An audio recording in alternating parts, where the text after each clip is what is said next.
مولایا صلی وسلم دائما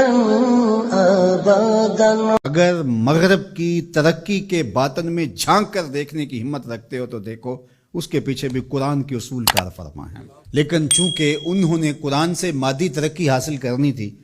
تو وہ انہوں نے لے لی۔ مسلمان نے مادی ترقی حاصل کرنی تھی اور قرآن سے روحانی ترقی حاصل کرنی تھی۔ قرآن سے اس نے زندگی کی زیب و زینت بھی لینی تھی اور قرآن سے آخرت کا جمال بھی حاصل کرنا تھا، لیکن انہوں نے اس کتاب کو پھینک دیا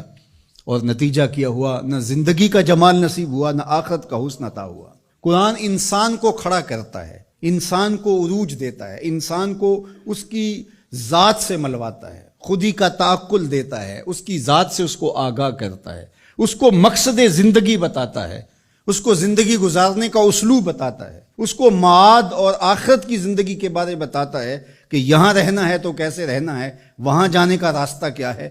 قرآن اس کو مکمل، کامل اور اکمل زندگی عطا فرماتا ہے، لیکن انسان نے قرآن سے زندگی تلاش ہی نہیں کی اور اس سے زندگی حاصل ہی نہیں کی۔ اللہ اکبر، حامل قرآن و بے ذوق طلب، اقبال کا ذرا لہجہ دیکھیے، حامل قرآن و بے ذوق طلب، العجب ثم العجب ثم العجب۔ اقبال کہتے ہیں افسوس ہے یہ قوم حامل قرآن ہے لیکن بے ذوق طلب، لیکن اس ذخیرے سے حاصل کچھ نہیں کر رہی، حتیٰ کہ اس کو طلب بھی نہیں ہے کہ اس کو اٹھا کے دیکھوں تو صحیح یہ جو خزانہ پڑا اس میں میرے لیے کیا ہے۔ کہا عجیب بات ہے، بھوکا بھی ہو، پیاس سے تڑپ بھی رہا ہو اور اس کے پاس میٹھا چشمہ بھی بہہ رہا ہو، لیکن وہ ادھر رخ نہ کرے اور گندے نالے پر بیٹھ کر چلو بھر بھر کے پی رہا ہو، تو اب یہ بیمار ہوتا ہے اور ڈاکٹر سے کہتا ہے میں بیمار کیسے ہو گیا۔ اقبال کہتا ہے افسوس یہ ہے چشمہ شیری قرآن کی شکل میں موجود ہے لیکن یہ پتہ نہیں زندگی کا جمال کہاں ڈھونڈ رہا ہے، تو یہ اس کا ذوق طلب نہ ہونے کی وجہ سے ہے، اور ذوق طلب جس کا ہوگا وہ ضرور اس سے کچھ حاصل کر لے گا اور اپنی ضرورت کے مطابق حاصل کر لے گا، اور اس نے بھی تو اپنی ضرورت کے مطابق جو حاصل کرنا چاہا وہ کر ہی لیا۔ جو اس کی طلب تھی قرآن سے اس نے وہ لے ہی لی، لیکن اگر قرآن سے زندگی کا اسلوب سیکھنا چاہتا تو اقبال کہتے ہیں کہ وہ زندگی کا اسلوب اور زندگی کا جمال اور زندگی کا حسن انسان کو دیتا ہے۔ قرآن یقین کا نور دیتا ہے، اور ہمارا بہت بڑا مرض ضعف الاعتقادی ہے۔ ضعف الاعتقادی قوموں کو کبھی بھی نہیں اٹھنے دیتی، اور دوسرا ان کے نظریات کے اندر یکسوئی پیدا نہیں ہو سکتی، چونکہ وہ جن لوگوں کے زیر اثر ہوں گے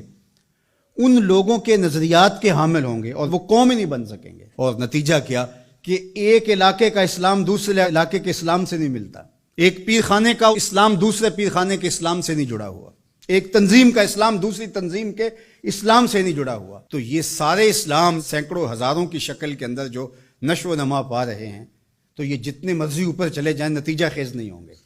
نتیجہ خیز تب ہوں گے جب ماخذ ایک ہوگا، وہ قرآن مجید ہوگا۔ تو قرآن مجید سے جڑنا، قرآن مجید سے وابستہ ہونا، دل بستگی تعلق کے خاطر آپ کو وحدت فکر کی ضمانت فراہم کرتا ہے، اور وحدت فکر وحدت امت کا ذریعہ بنتا ہے، اور وحدت امت ہی پھر غلبہ امت کی ضمانت بنتا ہے۔ اس لیے اس امت کو قرآن پہ ہی آنا پڑے گا، اس کے علاوہ اس امت کے دردوں کا کوئی مداوع نہیں ہے اور دکھوں کا کوئی چارہ نہیں ہے۔ اللہ اکبر۔ تو فرمایا وَمَنِ ابْتَغَى الْهُدَى مِنْ غَيْرِهِ أَضَلَّهُ، اور جس نے قرآن سے ہٹ کر کسی اور جگہ سے ہدایت تلاش کی اللہ اسے گمراہ کر کے رکھ دے گا۔ قرآن سے روشنی لے، ان ھذا القرآن یہدی للتی ہی اقوم، یہ قرآن ہے جو وہ راستہ دکھاتا ہے جو بالکل سیدھی ہے۔ تو جس نے قرآن سے ہٹ کر کسی اور جگہ سے راستہ تلاش کیا تو اللہ کے محبوب فرماتے ہیں کہ اللہ اس کو گمراہ کر دیا۔